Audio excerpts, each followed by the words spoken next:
Okay, so Happy New Year. Welcome back. Today we'll switch gears. We'll talk about macroeconomic fluctuations in detail. So we'll start slowly and accelerate. And this week, Leopold will already start introducing some of the tools we'll be using to think about these fluctuations. So last time we introduced a transition, sort of a bridge between what we did the first 7 to 9 weeks and what we're doing now for the rest of the course. It's about thinking about cycle instead of the trend. And this separation is already somewhat difficult to get our minds around. Sometimes there's this discussion whether the shock that causes the cycle might actually also be influencing the trend, so it's not a completely clean division, but there are a lot of very serious people and serious research being undertaken on this issue. But we're going to think about this trend as being something we've already discussed, and we'll kind of be able to distill out of the data, and what's left over is the cycle. I'm going to give you some facts that you should probably remember. And then we're going to use this undergraduate setup called the ASD model as a way of thinking about these phenomena. Purely graphical, but has a lot of theory and a lot of intellectual energy behind it. And the rest of the course will be trying to understand those two curves in detail. Okay? So that's the plan for today. And in the end, I'm going to try to push this idea that I already mentioned last year. Eugene Slutsky, the Russian, really very clever economist who studied engineering before he got into economics, tried to think about the cycles in a sort of a formally clean way. And his idea was to maybe think about sort of a combination of disturbances plus a transmission mechanism that would propagate the cycles through time. And this idea is so powerful that it's now the dominant paradigm for thinking about business cycles. A lot of people come up to economists and say, well, why didn't you predict this recession? Well, the obvious answer is, well, you can't predict the causes of the recession because the causes are random. Okay, so if Putin had maybe a better mood in February, he might not have invaded the Ukraine and caused the price of energy to rise so fast. That's one way of thinking about it. You know, some things are just surprises. Economists can't predict that Merkel would get elected 3 times in a row, or these things are just random events.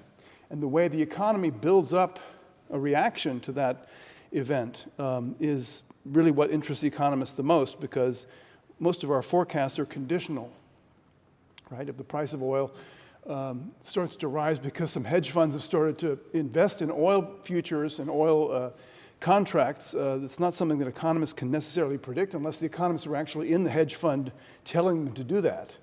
Therefore, we should really focus on trying to explain in a positive sense what happens when the shock occurs and what kind of shocks can we think about. Are they only about demand for goods and services, or could they also be about the supply of goods and services? Could something else be at work? Okay, so that's going to pick up on what we did last time. So understanding the shocks and the propagation mechanism is the rest of the course. And I'll, this is like a base that which we should be able to work with going forward, even if we just hate the rest of the course and don't do anything to do more than just pass the exam. You should be able to think in terms of these two curves, what shifts them, what we're trying to understand, why the curves have slopes like they do, and very useful way of thinking about the business cycle phenomenon. Last time we built this bridge by thinking about inflation, and we thought about the role of expectations. Expectations will be important in what follows. It will determine the position of one of the curves that we'll be studying.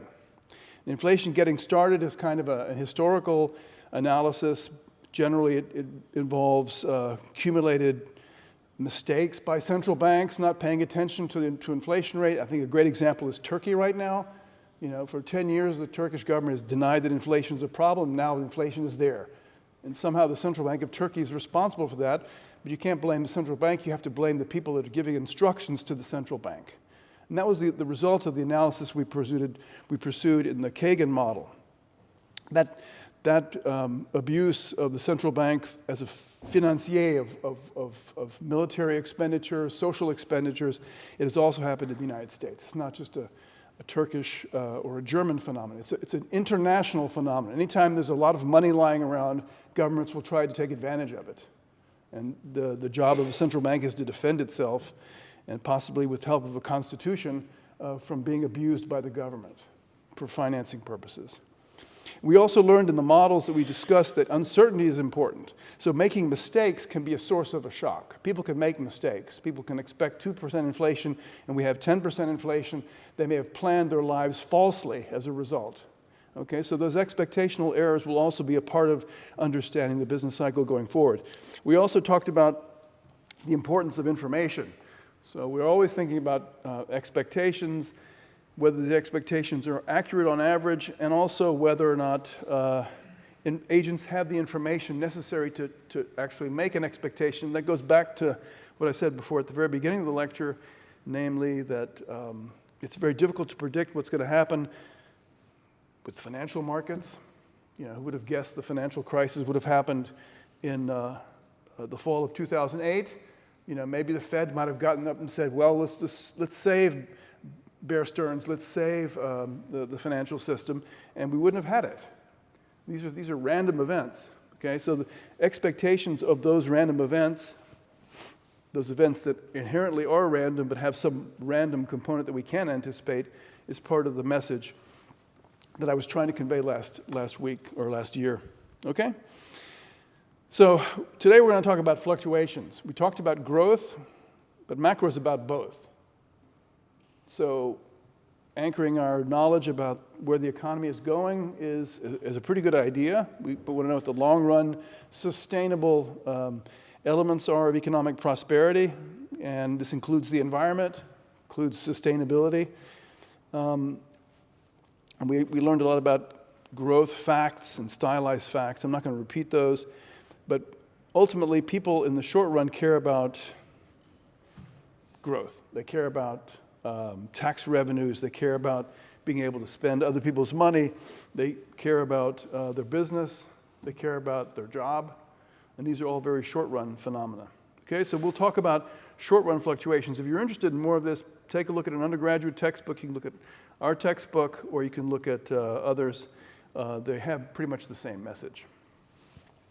This is the long run we talked about. This is like the purpose of doing the solo model, the Ramsey, Cass-Koopmans approach to understand how a competitive economy could lead to something like this. And we learned that capital accumulation is key, but technological progress is probably the most important part. Without technological progress, we wouldn't have the kind of reasons to build up capital stocks that we have today in these countries. And also human capital could be understood as part of that story. If you take logs, you flatten out the curve, obviously, and what's still left is quite a bit of fluctuations. Most of those fluctuations are involving wars and very, very large financial crises. But if you put a microscope to that annual data, you would see fluctuations around a trend. Okay, so that's really what we're going to be about for the rest of the semester. Long-run economic growth is now history. Okay, so if you look at Germany now, in the past 30 years, you see really what the microscope does for you. This is quarterly data. Remember, GDP is a flow. And the data I just showed you was an annual flow. It's like putting your finger in the river and waiting for a year. And how much stuff flows by my finger? That's the GDP that we're talking about. This is quarterly data on an annualized basis. And the quarterly data fluctuates a lot more. And this is after you've taken out the seasonal effects. Okay, so there's quite a bit of action here. If you look at it carefully, I would take one of those little ticks. That's quite a bit of money, right? It's a lot of euros floating around there. And you can see that there are big fluctuations that are associated with things like the financial crisis. Think of 2008-9. And this is Germany. This is not the United States. The US fluctuations are more serious. Quarterly data. And then you have the pandemic, which is quite impressive. But again, these are economies that are growing, so does it make sense to look at absolute numbers? Well, you might impress somebody who's not an economist, but we economists think of things in terms of percentage changes, right? The economy scales in some sense, and maybe we want to compare this, the volume of this fluctuation with that of Luxembourg. It would be very fair, even though Luxembourg might have the same type of business cycle that Germany has. And this is proved by just taking a naive trend. If you take a naive trend of the data I just did and look at the last big downswing before the pandemic, that was the great financial crisis, you see these cycles are getting bigger and bigger over time. That's just because Germany is getting bigger and bigger over time. So how do we solve that problem? Take logs. Thank you. Okay? Look at logarithms. Because logarithms have this magic property that, arithmetic differences in the logarithms have the property of looking like percentage changes. Okay, it's an automatic relativization of the fluctuation. So if you do that with this picture, you get fluctuations that have similar percentage deviations from a trend or similar percentage standard deviations over time. Okay, so if I take logs and look at Germany, and I just do a sort of a Burda trend, sort of a smooth, not an HP trend, but just an eyeball red line, you see that we have exactly that. And this is what an HP trend would also give you. I mean, in Germany, we really haven't really recovered the old trend yet. For whatever reasons, we might want to think about that. And there's still some room to grow, but we have inflation now, right? So that's kind of interesting. It means that inflation and output need not necessarily be positively correlated. That's an important message for today. Okay, there's no reason for an economist to believe, who's not been fooled by some other economist, that the correlation of inflation and output is always positive. There have been serious periods in history when we've had a negative correlation, the 1970s, and we're having it now. Okay, so we need to be very, very careful. Don't be I know you have sort of preconceived notions of the way the world works. We have to put those aside. Okay? So if you take a different approach to looking at GDP, you take the growth rate instead, you have a very similar picture, but you have some differences. Okay, so taking first differences of the logarithms on an annual basis, year on year, or taking percentage change are pretty much close to each other for small changes. Log first differences are equal to the percentage change divided by 100, right? You know that? So you can see but you can see there's a slight difference there because in some sense the growth rates may difference out things that are actually part of the cycle. So you have to be a bit agnostic when you do this. There are people who believe that first differencing is the way to go, and other people say that we should be looking at the deviations of the blue line from the red line. And economists in central banks will do both in general to present analyses to people who have to make decisions. There's another way of looking at the business cycle. Okay, and this is something that was made popular in the 1920s and 1930s. It was picked up in Germany as well. It was done by the DIW before it became the DIW. And there are many other people around the world that have done this. The idea here is to take the cycle itself as a unit of observation. Okay, so take the last cycle from peak to trough, trough to peak, and call that a cycle. Or you can take from trough to peak and peak to trough and call that a cycle, and then just divide up the data for a given country in lots of cycles, and then take averages over the cycles. So the unit of observation is the cycle. And Burns and Mitchell were two American economists at the National Bureau of Economic Research in the 1920s who actually, back then you didn't have calculators. you had to do it all by hand. So you had people called calculators who did it for you. They would sit there and just add these numbers and take averages and compute these numbers. Now we can do this with a spreadsheet, or we can do it with a Dynar program, or with a MATLAB program. And you see that basically, if you take 8 countries, say per country 8 or 7 or 8 cycles, this is kind of what you get. The average looking cycle, GDP peaks and then it falls. Okay, so there is something like a cycle. It's very systematic. It's extremely robust. If you do the growth rate story, you can see it's even more violent. Growth rates start falling and they go negative. So countries tend to have negative evolution of GDP. This is an average. So imagine what the data might look like. And of course, the data may have irregular cycles, but they seem to average out to something that Robert Lucas calls the standard fluctuation. Okay? Yeah, question? I mean, this is an average. So you look at your own country's cycle, it may look a little bit different.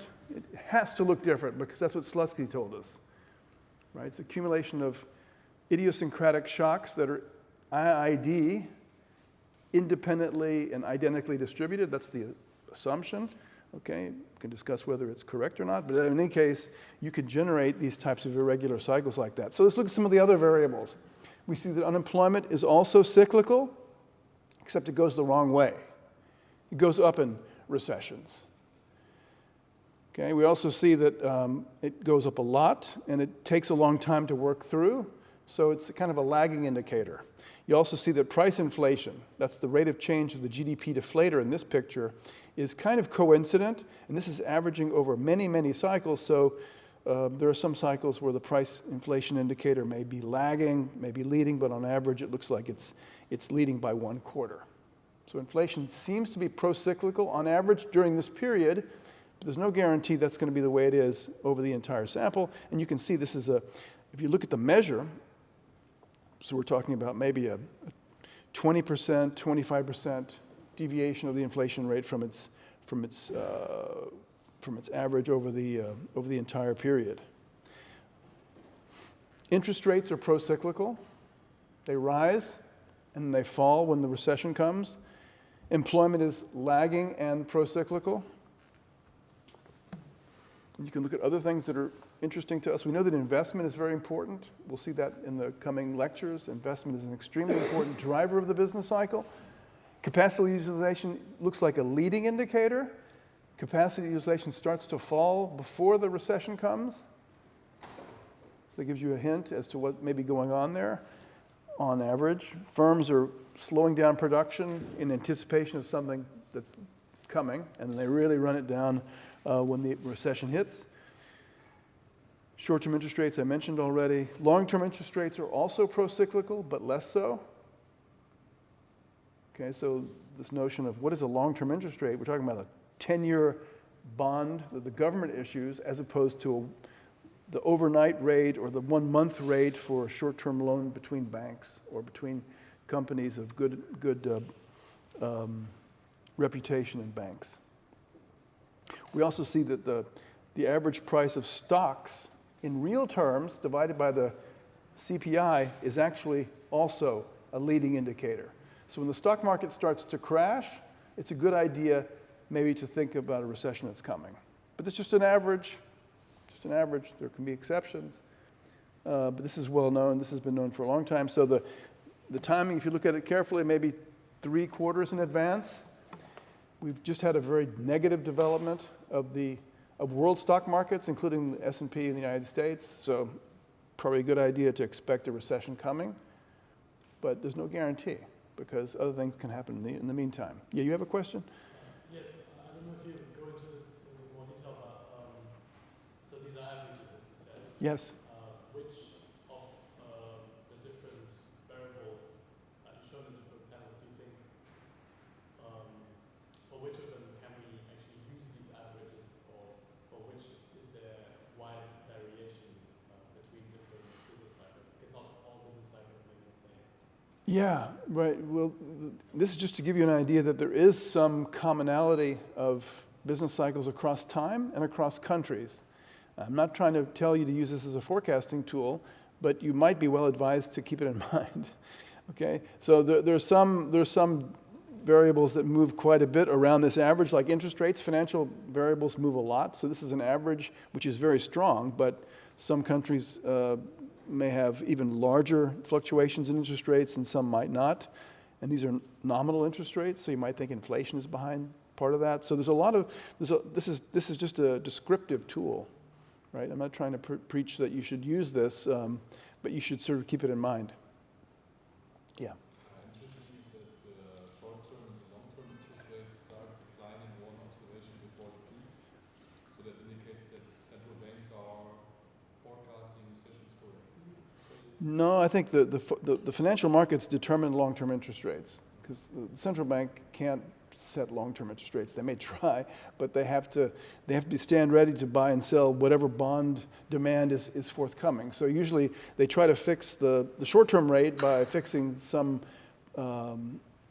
lending rate to the banks or maybe pegging the price of some short-term security. But the long-term is determined by the long-term demand and supply for the bond, and that determines the rate of return, that determines the yield. And the reason why that leads is because financial markets are pretty smart, and they see that short-term interest rates are going to fall in the future, and they expect that, then the short-term rate is, a string of short-term rates is very, very similar to a long-term rate. So cash is already fleeing the markets before the recession. Right.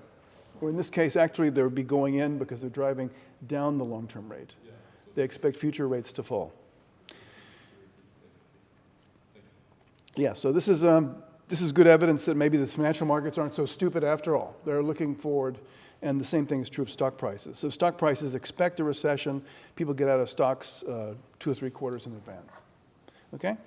So this is informative. I mean, I think it's useful, and it's supposed to tell us that things are not all mechanical, because 50, 60 years ago, Paul Samuelson and other people kind of thought you could model the business cycle as being sort of like a perpetual motion machine or a bunch of sine curves, and that's a bit too simplistic. The business cycle is not a cosine or a sine curve. It's probably something like a large weighted average of many different sine curves at different frequencies. So if you go on and take more advanced macro, we do talk about that. So there's a way of thinking about that in the frequency domain, but it's completely wrong to think about the world as being just one big sine curve. There's no deterministic conclusion you can draw from these data. It gets even better. So the real money supply that we talked about last year seems to be a leading indicator. The real money supply seems to start falling before the recession comes. And if you think of what the real money supply is, it's M divided by P. So that means that P is rising faster than M, or M is falling relative to P. Okay, this is an average over many countries and many cycles, so there seems to be something there. It could also be the credit side of the balance sheet, meaning that the supply of credit is also a leading indicator. Remember, I'm not a monetarist. I mean, in the long run, I am a kind of a monetarist, but in the short run, we know that money and credit are kind of mirror images of each other. You also see the primary current account goes into surplus in a recession. You should be able to understand why that's the case, because we know what the primary current account is, or the net exports of a country. Okay, so it's the surplus of exports over imports taken broadly. And when a country goes into recession, it tends to consume less and import less and invest less. So that means that the debit side of that equation goes down, and therefore countries move into surplus. If other countries are also going to recession, that would work against this fact, but it seems like when an individual country goes into a recession, it imports less. Exports tend to stay high, and we have a surge in the primary current account. Inventories or counters are procyclical, so they fall in recessions. Firms are liquidating inventories on average. The exchange rate seems to depreciate before, so the markets are looking forward and see a recession coming. They tend to leave the currency. That's the interpretation. And the rest we've talked about. Also, job vacancies, obviously, when firms are not hiring, it looks like a recession. Okay? Yeah. It says there that Japan is not included. Are those rules for Japan really different, or is it the same data? Because I can imagine that We couldn't get those data for Japan. I appreciate your skepticism, but the data didn't exist. No, it was just the data didn't exist. I mean, sorry. But if you can find them, let me know for the 8th edition. Actually, the 9th edition. We might put it in there. All right. So again, this is just honing in on C plus I plus G. Remember, GDP is for the world economy, for the closed economy, there are no net exports. So GDP is equal to C plus I plus G. Consumption plus investment plus government purchases of goods and services. Right? Do you understand that? For the world economy, for a closed economy, there are no net exports. Okay, so in some sense, we really care about these three, even though we also care about net exports, or the primary current account, if you like.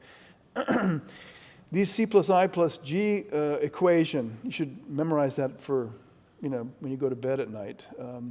It's really important for macro because we're going to be trying to identify the sources of changes in demand from C and I and G. Consumption, investment, government purchases of goods and services. Not transfers. Government transfers don't enter the GDP final demand equation. Look at this. This is fluctuations of investment.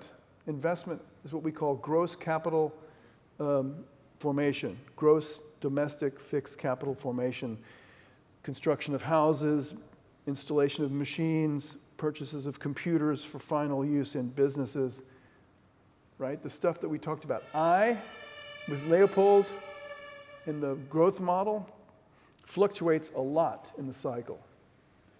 Primary candidate for sources of fluctuations would be investment expenditures. So when businesses stop purchasing goods for investment, the economy tends to go down. Causation, I'm not going to say anything yet. It could be a joint causation. Something jointly might be causing both to move, but they do move together big time. And investment is a highly fluctuating variable as opposed to government consumption, which doesn't move much at all. So, I'm thinking of all the civil servants that are getting paid anyway, no matter what, nothing changes. Consumption is also kind of stable. Consumption is also, people seem to be smoothing consumption. That's something we learned from the growth models. Consumers try to keep fluctuations at a minimum if they can. If they can get access to a credit market, they'll do that. Or they can get access to their relatives, they'll try to do that. So they do a pretty good job. Some of that consumption might have the characteristics of an investment. Like if you buy a refrigerator or a TV set, you might use it for many, many years and enjoy the consumption services. Okay, so the distinction between this one and this one may be a bit fuzzy. If you buy a car, you can drive it for maybe 10 or 15 years, and it has a certain durability about it. But this one's a good one, right? Government consumption is pretty smooth. Even though they may claim to be doing counter-cyclical effects that maybe they cancel out, who knows, but there's not really much evidence in the data. I already mentioned real money balances. This will come back to help us later to think about the cycle. So one way of thinking about it is the Fed or the ECB is responsible because they raise interest rates. They may reduce the demand for money, which indeed shows up here. That would make sense. Or maybe they don't do that at all. It's just inflation tends to erode the value of credit, and the central bank doesn't accommodate the increased demand. But there's something there, something definitely there, and I think we have to pay attention to that. Okay, so these you've seen already. This is another sort of another perspective. The differential between long and short-term rates is widely considered to be a good indicator of business cycle activity. So you can see that this when this flip occurs, the recession seems to be around the corner. I'm coming from labor markets, so I really like to think about unemployment. It's also kind of interesting to think about the other parts of the labor market equation that we've already learned. One is obviously employment. You need people to make stuff. You need people to produce goods and services. So when the goods and services stop being produced, employment goes down, right? That's the upper right-hand picture. But at the same time, labor productivity is also pro-cyclical. So this has puzzled people for decades. In booms, productivity rises, and then in recession, it falls, on average. Okay, so that gives us maybe the production function is in play, maybe there's something going on there, or maybe decreasing returns. How does that make sense? You know, I thought productivity should go down if we increase labor input, holding capital constant. So this is one of the puzzles we'll have to think about. Real wages don't move much. So it's going to be hard to find a theory to use a theory that predicts fluctuating real wages, because the data do not give that. They do not show that. Wages tend to be, if anything, acyclical on average. So there might be some booms where wages are rising, some where the real wage is falling, and we need to take a microscope to the individual episode. Okay, this is all appealing to, if we want to have a good business cycle theory, we should have something that's pretty robust to explaining these stylized facts. If we don't do that, we should probably toss the theory. Okay? I think that's a good suggestion. Yeah?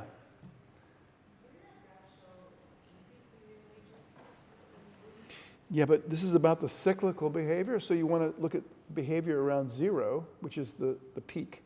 Right? Do you see something there?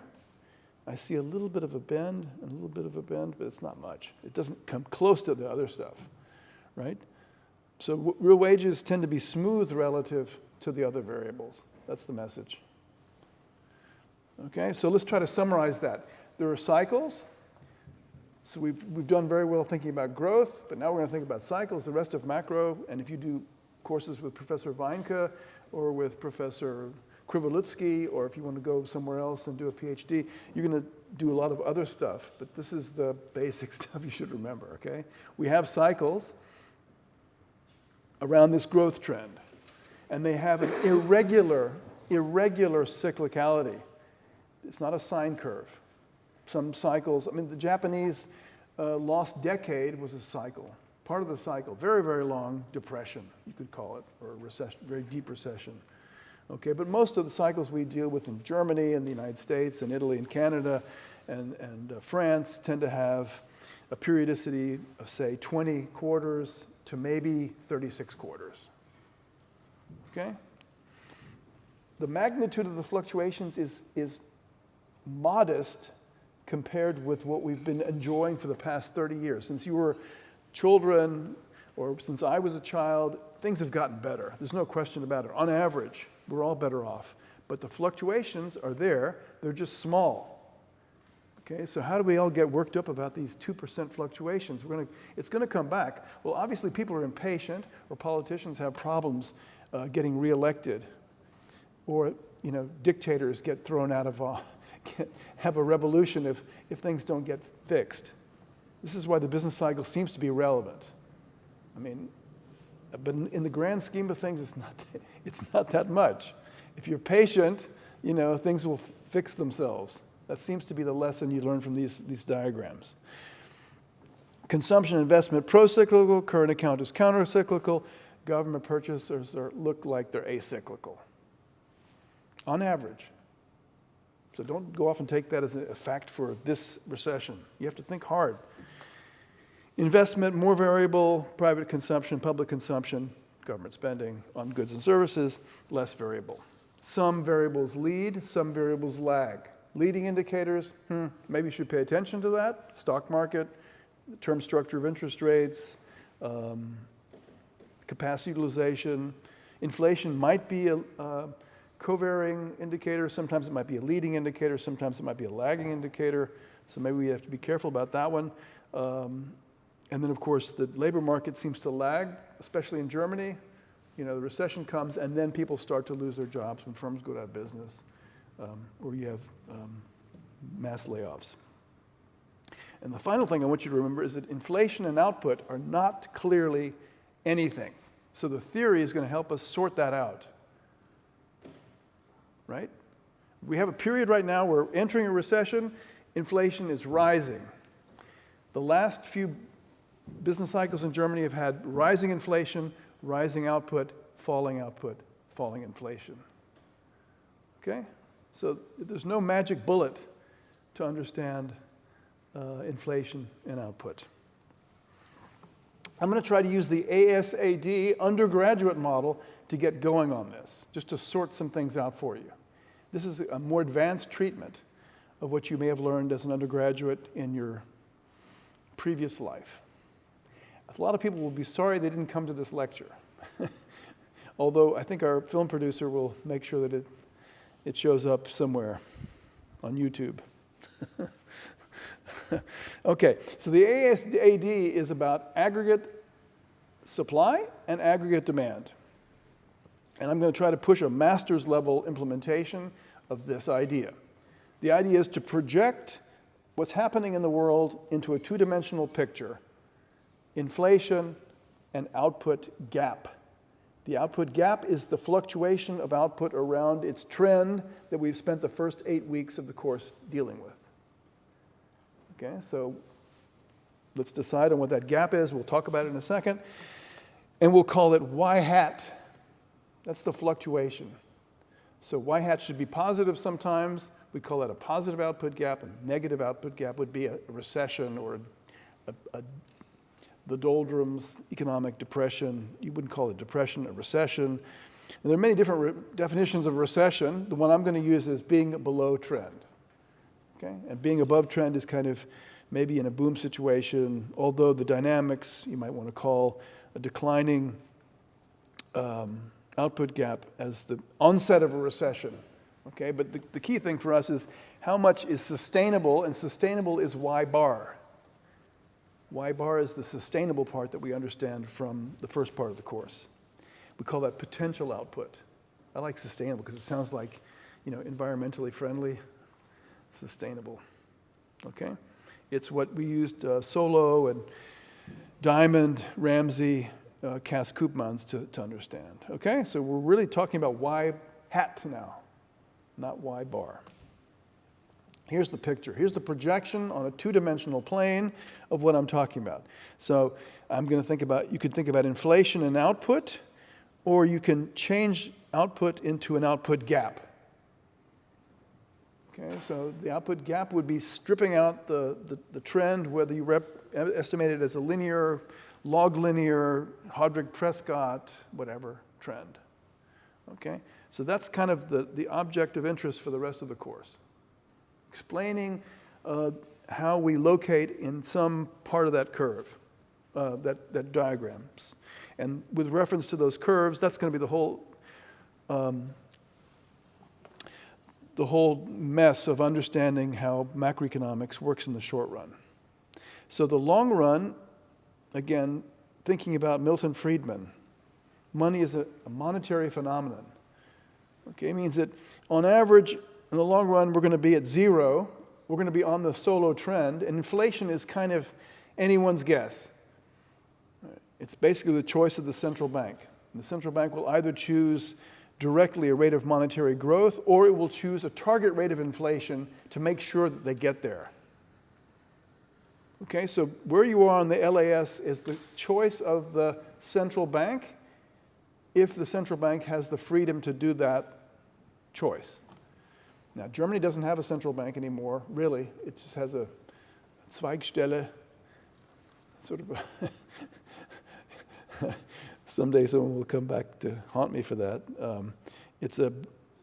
Effectively, the ECB is the central bank of Germany. But Germany doesn't control the central bank, right? So in some sense, the ECB will choose the long-run inflation rate for Germany and the rest of Europe.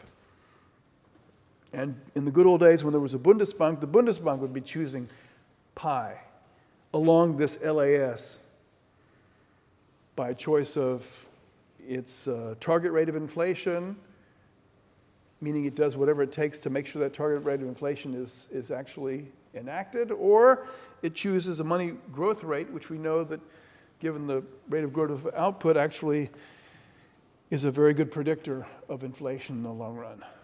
Okay, so that's the kind of long run we have to deal with. So all the rest of the course is understanding how AS and AD move, and why they move, and where they move, and how long it takes for them to move back to some other place. Okay, so that's why this is an excellent way of organizing our thoughts. I'm going to try to tell you that. The ASAD is a way of organizing our thoughts around this extremely relevant phenomenon. Yes? What's the market that's depicted here, and is it long run, short run, and what is the LAS? Okay. Long run aggregate supply, long run. Okay? AS is aggregate supply, AD, I'll do this all in a second, just be patient. Okay? Market, it's the market for goods, and inflation is the rate of change of the price of those goods in terms of money. If you insist on that, I can do that. You know what I mean? But this is just again, we want to keep it kind of basic. I mean, this is all about goods market. The market for value added, final goods expenditure from the GDP accounts. Okay, first, recall that I just told you that we're looking at the output gap, so we need to find it. Now you can get this. This is now done by professionals. You don't have to ask me. You can ask an expert. There are people who actually generate this data all the time. And there are many ways to do it. Sometimes they're a little bit different. So I have a friend who used to be at the European Commission. He was head of one of the departments at ECFIN, and they basically spent their whole life doing this. You can use a production function approach, use econometrics, or you can actually just use eyeball, trend, time series econometrics. Okay, you generate lots of different output gap estimates because you estimate the output that we call potential output, and then you take the percentage deviation. Okay, you can get these data from the internet. Just go to the IMF website, Google potential output, okay, or your local central bank that you like, okay? Yeah, these data exist. I'm just going to take them as given. Let's talk about these curves quickly. What these curves are supposed to mean. You're supposed to know this already, kind of, but maybe you kind of forgot. Yeah, it's possible. It's always good to review things. Okay. So remember, demand and supply. So again, it's a lot of people would say this is arbitrary. Everything's arbitrary in life. You know, if you have a better model, build it. Show it to me. But I think this is what people have used for the past century, in some sense. In this modern form, maybe in the past 20 or 30 years. Okay? So think of the demand side as being the spending part, the purchases, demand, how much you want to buy. GDP is about value added, final goods. Also, inversely, you can think about it as the income of factors of production that have been at work within the boundaries of the GDP definition. But we're going to focus on the demand for goods. Okay, so think of it as final goods, final consumption, final investment by firms and by the government, and government purchases of goods and services for final use. PCA, you can call that NX if you want, net exports. The net exports means exports of goods and services minus imports of goods and services. Okay? Supply the goods have to be supplied by somebody. So firms and government have to actually generate the goods that are being purchased. That's an identity, in some sense. It's a definition. And in the background is this production function that we thought about. So for the goods to be produced, they have to be, if it's a closed economy, it's going to be just this production function. Maybe if you have imports, you can import from some other country, but let's keep it as a closed economy. It's going to be basically about the willingness of firms to put capital and labor together to produce the goods. It's also going to depend on whether households want to work, right? So if households get sick en masse, we have a pandemic, or if people just don't think they're getting paid enough and start staying home or quit their jobs, mass quitting can also, I mean, in the Netherlands, for example, people work part-time a lot. What if everyone goes part-time in the Netherlands? Who's going to produce the stuff? It has to be produced by somebody, right? So in the end, this equation has to be a part of the story as well. The AS curve has to also be relevant. You can't ignore it. You can't just think, oh, someone will produce that stuff. I'll just go to the store and buy it. Well, as an economy, it doesn't work like that. Okay? So again, if you want to go into detail, think of the ASD as the AS curve is describing the demand for goods and services that's forthcoming at a given rate of inflation. So the inflation rate has an effect on that demand, all other things given. So varying the inflation rate a bit will change the level of demand, and it will change it for many different reasons, depending on whether you have fixed exchange rates or flexible exchange rates. If you're in a fixed exchange rate regime, the central bank doesn't control the interest rate anymore. There is effectively no monetary policy, and all that happens is that if inflation rises, the value of our imports, the value of our exports tends to rise relative to the imports, and the demand for our production goes down. That's what we call a real appreciation. Or the central bank raises interest rates to react to the inflation, and that causes the demand for goods and services to go down because interest rates depress the demand for goods and services. So those are the two. Again, this is verbal. We can do math. We can explain all this using math, but right now, this is, if your mother asks you to explain this, you might want to give a decent answer. This is kind of what you'd tell her. This is what I learned at Humboldt in January. Okay, and later on you can do the hard stuff, right? So there are two reasons why the demand curve, the aggregate demand curve, would have a negative slope with respect to inflation. One is due to a natural real appreciation that occurs, and we won't be doing open economy in this course, but you should remember that. And it's very important for a lot of small countries, right? But that's a different course. Leopold teaches a course like that. Maybe you can ask him to teach it. Or it causes the central bank to react. Central banks raise interest rates when the inflation rate rises. We call that the Taylor rule. We'll go back and visit that again. Okay? This one's harder. This is the one I like because it has to do with the labor market. So why do firms produce more when inflation is rising, when inflation goes up? Holding everything else constant. That's a big holding everything else constant. It means holding the capital stock constant, holding the level of technology constant, holding the inflation expectations that we have in our heads constant. If we see prices rising, if we see wages rising, we think it's a good idea to work harder, or firms think it's a good idea to produce more because profit margins appear to be rising. That's the verbal explanation. So either firms are basically expecting 2%, and they see this surge in demand, and they say, wow, this is great. They don't really get it, that the price level is rising all around them. You're a worker. The boss asks you to work overtime. Your wages rise maybe a little bit, but there's a lot of demand for your work. And you say, this looks like a deal to me. But you don't realize the price level is rising around you. That's one possible interpretation. The other is you're locked into a contract because your union maybe not so intelligently signed a 2-year contract, and inflation starts to rise, and you're stuck. You have to work for the next 2 years at this lousy wage. It's another reason.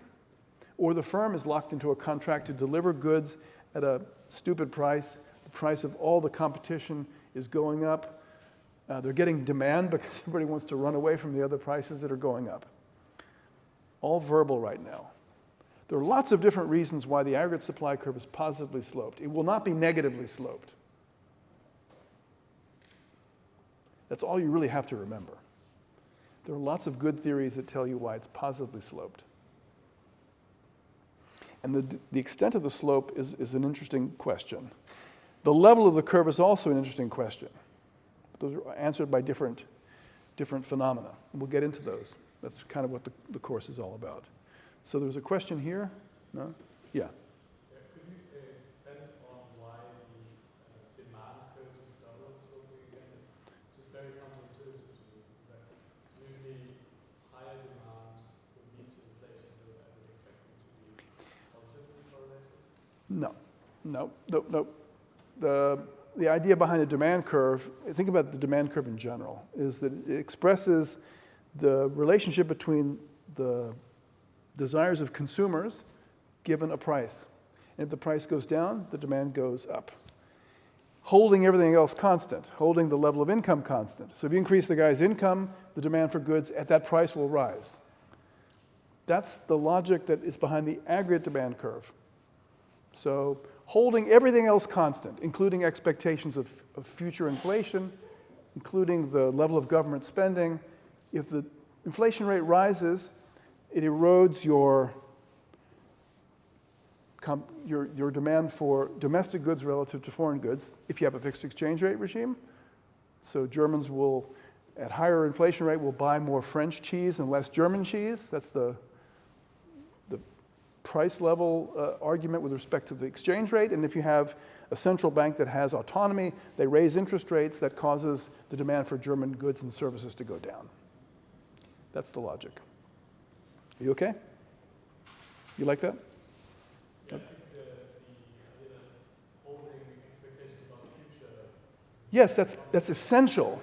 That's what a curve does. It's a partial equilibrium argument. So we're holding everything ceteris paribus, Latin, ceteris paribus, all other things equal or the same. That's the way economists have to think. Otherwise, we're lost. We are not computers. So we have to hold things constant. That's the idea behind this curve. And if you like that, then you'll like this curve thing, because it'll help you think about the more complicated equations that we'll have to write down to rationalize the downward slope. Okay? Okay, so this is all about the supply and the demand. So these are kind of assumptions we're going to make. And I think they're pretty uncontroversial, but you should probably remember them. Also, the ceteris paribus, what about that? What is causing the curve's levels to shift? So we're certainly not done, even though this is all logical. This is like a law course right now. We haven't done any math, but you should remember these principles that are guiding our thoughts around this. So these curves have anchors that fix their position. And when we go to a more mathematical approach, we can actually figure out what those anchors are. The anchors are the way you can fix the curve given the slope. And the way I've written them down is they're all linear, so all you need to know is the slope and the position, but you need to know both. So we already said the long-run behavior of the economy is about the trend, and we're not going to explain the trend anymore, so we're basically at the productive potential of the economy. That's zero, okay? So zero is the one anchor. And the other one is what determines the willingness of firms and households to supply the output. That's the AS curve. That's going to have to do with what they expect of the future, relative to the future. So when inflation is expected to be high, everything's going to be relative to this high expected rate of inflation. So the curve will be shifted upwards. And we already understood that from last time. We talked about this already. Your expectations of inflation will condition your current behavior. And that's why the AS curve is useless. And that's what Milton Friedman said. Milton Friedman said, if you don't incorporate people's expectations of future inflation, there is no long run. You may think there's a short run trade-off between inflation and unemployment, but it can't be a long run one because people will figure out the higher rate of inflation. Okay, so that's an old idea. The AD curve, the anchor will depend on whether you're in a fixed exchange rate regime where everything revolves around the foreign rate of inflation, right? So if you're in Turkey, the foreign rate of inflation is EU-US, right? So that's really, the Turkish firms and households can always go abroad to get stuff. So if the rate of inflation in Turkey rises a little bit more, the imports from America and from the EU will rise, ceteris paribus, right? The demand for Turkish goods and services will go down. Same is true for Germany. If the German local rate of inflation rises, the French rate of inflation is the same. Germans will turn more to French goods and services. The demand for German goods and services will decline. That's the explanation why the foreign rate of inflation for a fixed exchange rate regime is essential, and it is given, right? So the EU inflation rate around Germany is the relevant anchor for Germany. Right? Does that make sense? And right now, the relevant anchor is maybe rising, but it's not rising as much because Germany has this huge dependence on gas, and therefore inflation in general has risen more in Germany relative to the rest of the world. This is kind of a way of understanding why the anchor may be coming loose, right? because it depends on what the other guys are doing. And that's why sometimes the central bank has this role of determining inflation for a whole region of countries. You had a question? I wanted to know how it is like for countries like Argentina, where exports are not so visible, so people kind of just buy products that are exported to other countries because there's just not that many, government controls them. Then what happens when like inflation starts raising and then there's no subsidy products from other countries that are cheaper? Well, there are two things going on. You're saying there are product supply chains. Is that what you're saying? Yeah, sure. You can track that. I mean more like because you're saying, for example, in Turkey, if inflation starts, then they can just often change their product that's exported by a little cheaper. But what happens when that option doesn't exist? Yeah, okay. So if you don't have an open economy, if you have a closed economy, this whole argument doesn't work because it's the whole world. But if you put up import barriers, then you'll of course change the supply of foreign goods, which will change the slope of the supply curve. I would predict in a rigidly closed economy it will be steeper, right? It'll be harder to go abroad, and therefore the effective demand shifts will be felt very quickly in inflation. Okay. Right.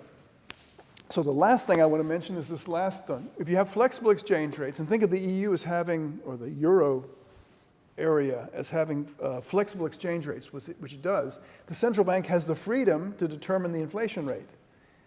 And that's why everyone cares about what the ECB is doing.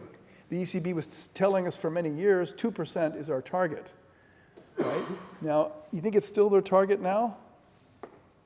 They say it is. But if it were really their target, they would be raising interest rates a lot. So I'm questioning whether or not the target rate of inflation is the one they're actually telling us.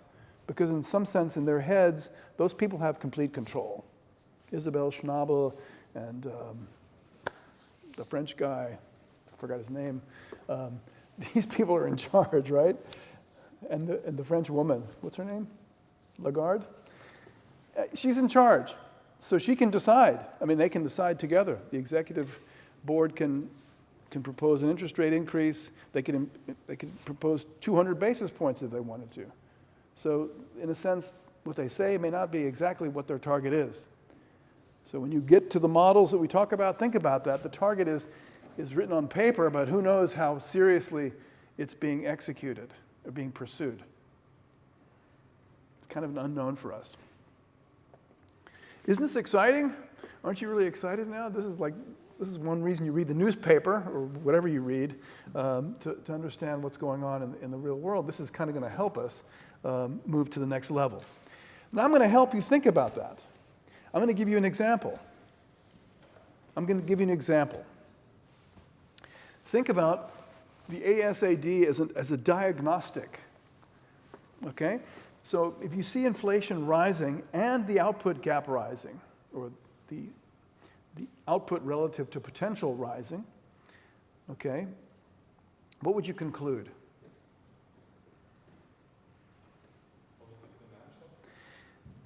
Could be. It smells like a positive demand shock. Okay, so let's take Germany in 2010. Take some real data. Okay, so these are numbers that I actually got from the IMF statistics.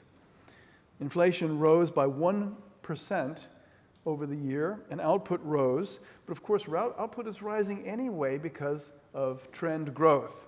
So we need to normalize it relative to the output potential output. And yes, that's why you have to look at the IMF data. So if you do that, you see that still it was rising. The output gap was getting bigger in the sense of positive tension between output and potential, and inflation, of course, is still rising. So he says, smells like, feels like, looks like demand shock. And that's right. That's kind of the way the ASAD tells you to think about this shift. It's telling you to think about it. We're going to define this type of movement in the data as predominantly demand shift. It's an identifying assumption. If you do econometrics, you know what I'm talking about. Okay? We're going to use that as a way of describing what happens in the data if we see both rising at the same time. You might say, well, maybe the AS curve shifted also. Yeah, but the most important dominant shift was the demand curve. And if you think that's an interesting way of thinking about it, then you should do time series econometrics, because you can use that as a way of defining a demand shift. I mean, you can actually trick the data into coughing out some sort of series for demand shocks and supply shocks. But we're just going to use this to think about it. Anything that moves you into the northeast is a demand shock on net, okay, even though it could be a mixture. That's why I put predominantly here. Predominant means primarily, okay? We will define it like that. So that kind of gets that out of the way, right? Demand curve is negatively sloped, supply curve is positively sloped. It is ergibt sich, automatisch, okay? It's automatic. It just follows from the logic. And this is what we use to think about the data. Here's Greece. Greece in 1989. I was in Greece in 1989. They used the drachma. They had their own currency. They had an inflation rate that was, when I got there, was about 15%. So I was somewhere in between these 2 points. On average, inflation in 1989 was 13.7%. It's kind of high compared to what we're doing now, even despite all the discussion. And during the year, it rose to 27%. Okay? And output was falling at the same time relative to the estimated potential, according to the IMF. It's different. It's not positively correlated. It's not a positive association. It's a negative association. So in the 1970s, this was called stagflation. It's kind of a marketing trick to get attention. It's just a negative movement of inflation relative to a positive movement of output, or vice versa, okay? Output is falling. Note how high inflation was and how far it rose. So there is nothing automatic about 2% inflation. The central bank has to do it. And the Greek central bank didn't do it. Okay? Because they had a government that was running deficits year in and year out, all throughout the 1980s. And this is kind of what happens when you do that. Okay? So Greece joined the euro after this, 10 years later, and they got inflation down. Maybe not enough, but it was enough to get into the euro, and it's a different world now. They don't have a central bank anymore that actually controls the monetary conditions in that country. Supply shift. Predominantly a supply shock. Okay, it can go in the other direction as well. Everything's linear in this picture, so it can go both ways. There's no tricky curvature, right? We will define a supply shock as the one that predominantly moves inflation and output in the opposite direction during the period. So it could be a quarter. Here it was a year. Could be a month if we had the data, but we don't. We only have quarterly data for GDP and GDP deflator. Okay, does everybody follow? You have a question? Yeah, I'm still confused about the categories paribus discussion. So the examples you just showed, they were in categories paribus. Well, So why does the shift is the ceteris paribus part. The slope is not ceteris paribus. That's the structure of the economy gives rise to the slope. And the shift is the stuff that we're holding constant or not. Right? If it shifts, then the curve moves. Ceteris paribus means holding those determinants constant, and that's why we have a curve. And when ceteris paribus doesn't hold anymore, the curve shifts. And if it's a positive shift or a negative shift, you can figure it out. It's a reduction. It's a reduction of all these movements. It's like Marshall. Slope of a curve, position of a curve. You don't buy it? Well, give me an argument. Give me an argument, and I'll come back to you. Yes? You say the short happened because of the deficit. Can you explain why? What? In that previous graph, you said that the short happened because they No, the reason why inflation was so high in Greece over the 1980s decade is that the Greek central bank was basically financing Greek government deficits, ever rising government deficits.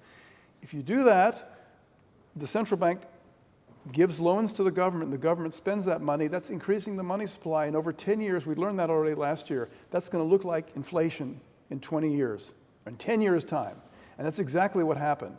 And the Greeks will always deny that, but that's exactly what happened.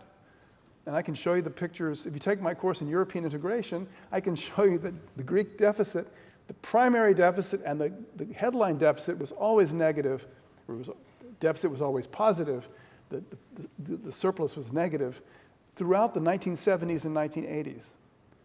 And only after the crisis did it actually go positive. Okay? Yeah. Here, demand shifts to the left because of the exchange rate or inflation? We don't know yet. It's just a shift. It's just a shift. And our task as economists is to figure out what caused that shift. And I can tell you a story, and I can tell you lots of stories, but I don't have enough time to do that. One of the big things happened was that, well, who knows what happened in 1989, 1990? You don't know, because you weren't born yet, probably. There was a huge war in the world. Yes? Do you remember Kuwait? The price of oil went up by a lot. That's a supply shock. So we can tell that story, and it's a good story. It works. Also, Greek workers went on strike. There was a huge strike, big government crisis. I don't know if you don't remember that either. Lots of things happened in Greece. Maybe they were coincident. But the point is, from looking at this data, we interpret the aggregate effect as a negative supply shock. I'm not going to tell you what it is. You're going to have to figure that yourself. Okay? I don't know everything. Buy it? Again, this is just setting the stage for what we're going to do for the rest of the course. This is just to get you interested in being able to explain this to your mom. Okay? So to summarize, AS, AD. AD, the exchange rate regime matters. It's going to affect the slope. It's going to affect other things. We're not going to spend much time talking about that in this course because this is not a course in international macro, but it is important. The exchange rate regime will condition the reason why the AD curve is negatively sloped and to what extent it's negatively sloped. And it's going to depend on the sensitivity of import demand, the openness of the economy, and as well as the reactive behavior of the central bank if you have flexible exchange rates. So you have to understand that, the bifurcation. You guys are masters. You understand that exchange rate matters, especially for a small open economy. So let's talk about somebody who, back in the 1920s, thought about this really hard. This is a great story. This is a little bit of human element. Another Russian who suffered. Okay, here's another Russian who took a hit. Slutsky, a guy you may know from microeconomics, the famous Slutsky decomposition. A price increase has an income effect and a substitution effect. Slutsky. Slutsky was also an incredibly gifted mathematician.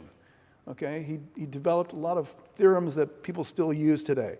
He was a gold medalist in his high school, and he got into the University of Kiev. He got into trouble because he was politically active. So things, plus ça change. Nothing has changed really, right? He got kicked out of all Russian universities. He had to go to Munich to get his engineering degree. What a sad story. Although Munich, not a bad place to study if you can afford it.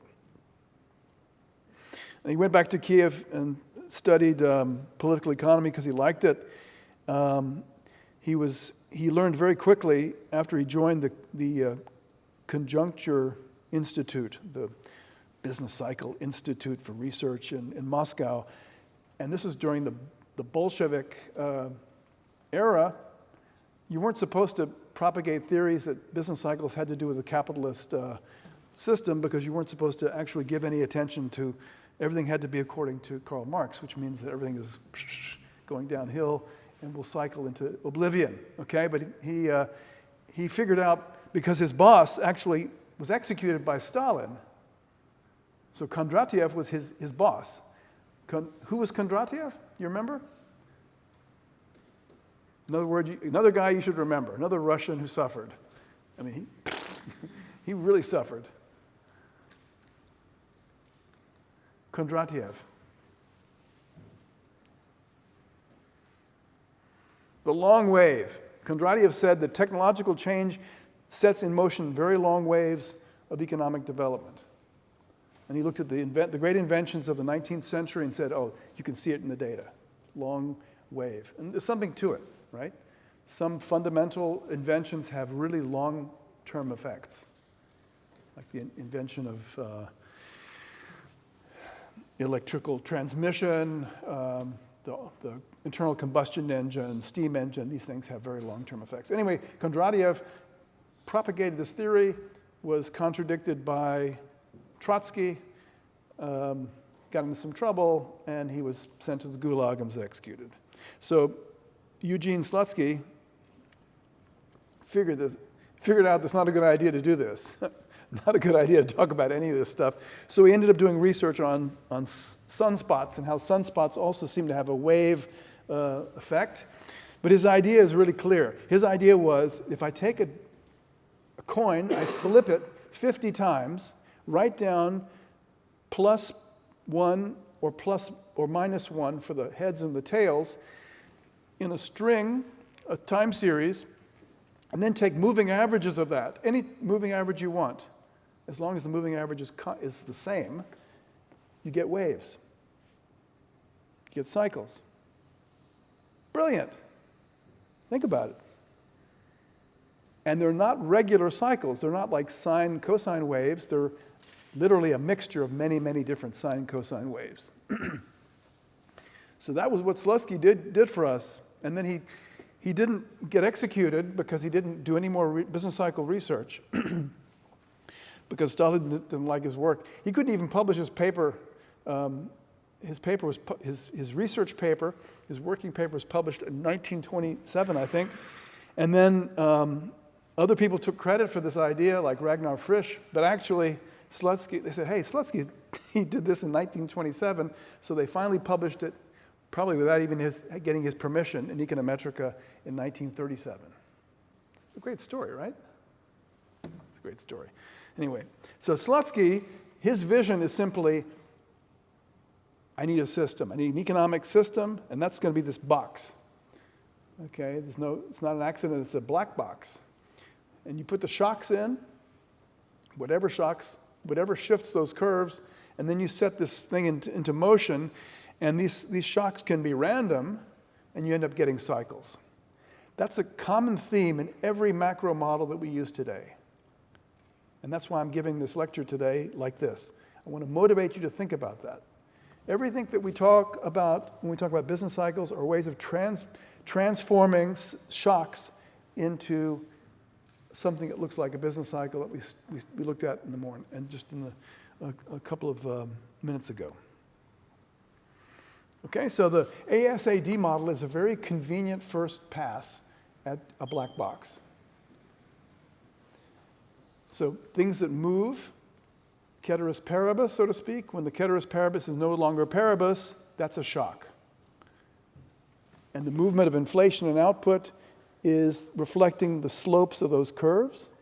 And everything after that is the way the system, through the dependence of the past and the present, and possibly even expectations of the future, affect those position of those curves in the next period. Okay? So let me give you an example. You can write down a bunch of equations that summarize the ASAD model. I'm going to do that right now very quickly. And I'm going to feed it with some white noise, independent, identically distributed randomness, constant variance, zero mean. I'm going to feed this equation system and see what happens. Now, if you think about it, white noise should look like noise. Has no serial correlation, doesn't look like a cycle. I'm going to feed that into this model and see what happens. This model is a set of linear difference equations. And Leopold will talk about that in the section. Okay? He'll give you some extra detail on this. The whole thing about economics is understanding how the cycle looks when you feed it these randomness, these random shocks. Does the cycle have a very long wave, or is it low frequency, high frequency? Is it very persistent? Does it explode? We don't observe explosions, right? We observe some sort of return to normal, so maybe we have some hope of understanding that. So let's give an example. This is an example. This is something you might have learned when you were an undergraduate. Okay, this is a formalization of everything that you had in the picture. Okay, so it's just a way of writing. It's just a bunch of equations. So the first equation is the demand for goods and services. It's a negative function of the real interest rate. I minus pi. Okay? So you can see immediately why pi would affect the demand for goods and services, but we're not done yet. Because the interest rate is set by the central bank, and the central bank's interest rate policy is the second equation. That's the so-called Taylor rule. So you put those two together and you have the AD curve. And the AD curve should be negatively sloped.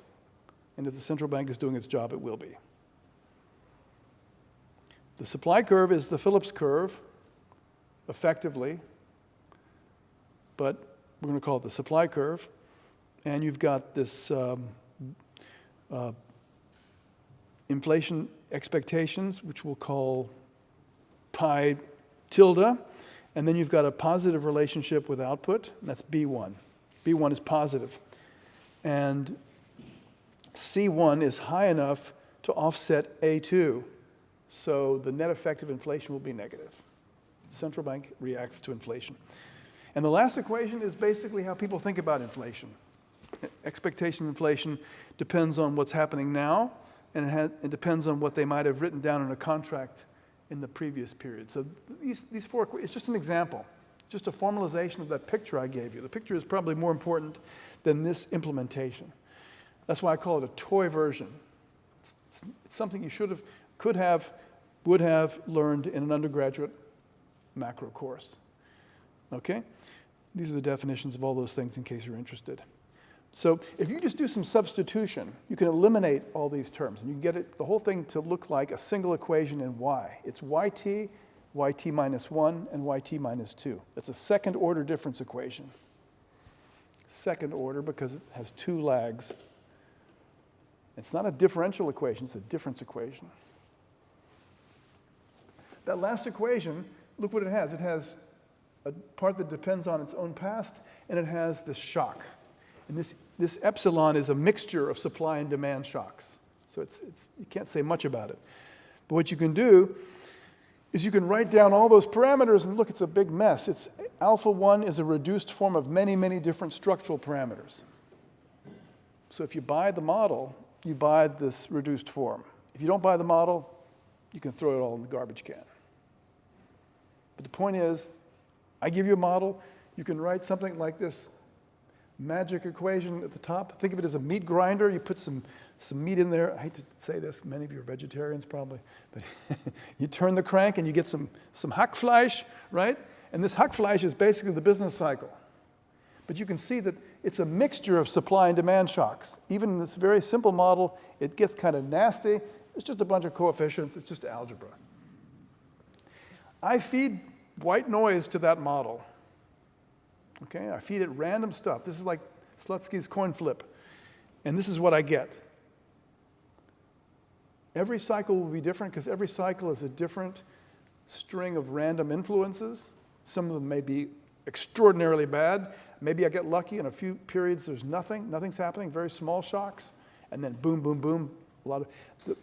This meat grinder accumulates those shocks into a cycle. And it's not a deterministic cycle, but you can see definitely that it has a periodicity. So if I took the Burns-Mitchell approach and tried to make averages, I'd get a cycle. That's kind of what all macro models do. No matter who you take it from, it's going to give you something like that. So I can change those numbers, those parameters, and get different cyclical behavior. Maybe I'll give you the spreadsheet and you can play with it yourself. Just an example. Again, just to inspire you to think about this. Inflation also has an implied characteristic, implied behavior. So I could do the same, I can generate the same equation for inflation, and you can see actually that inflation output in this particular model need not be correlated, because sometimes the supply shock dominates, sometimes the demand shock dominates. Okay, so there's no reason to think that these are automatically correlated. So Robert Lucas basically wrote this agenda down many years ago. He said, look, you know, we want to have an economy that is based on microeconomic foundations. It has rules that are implied by people's behavior, and therefore we feed it with shocks. Back then they used Fortran, now you use Python, right? You're much more advanced. That's the rest of the course. So I'm sorry I was late, but I hope it was worth it. So these are the things you want to remember. And have a great week.